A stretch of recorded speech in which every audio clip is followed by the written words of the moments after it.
नमस्कार मंडळी. आपण स्वच्छ रस्त्यावर चालतो. अभिमानाने म्हणतो माझं शहर स्वच्छ आहे. पण कधी विचार केला आहे का की ही स्वच्छता नेमकी कोण टिकवून ठेवतं? कचरा टाकतो आपण आणि सफाई कर्मचारी तोच कचरा उचलतात.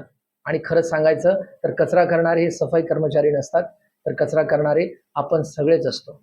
ते साफ करणारे असतात व तेच खऱ्या अर्थाने या देशाचे स्वच्छता दूत असतात. पण प्रश्न असा आहे, आपण त्यांना कधी माणूस म्हणून पाहिलं आहे का की फक्त कचरेवाला म्हणूनच त्यांना ओळखतो? आज बोल मनातल्याच्या मंचावर येत आहेत असेच एक सफाई कर्मचारी, ज्यांनी आयुष्याच्या प्रत्येक वळणावर संघर्ष केला व शिक्षण असूनही परिस्थितीला स्वीकारलं आणि ते अभिमानाने आपल्या कामाशी जोडले गेले. आदरणीय श्री निलेश सोनवाल एक सफाई कर्मचारी तर ते आहेच, शिवाय एक कुटुंबवत्सल व्यक्ती, एक जबाबदार नागरिक आणि आपल्या समाजाचा खरा अनसंग हिरो आहे.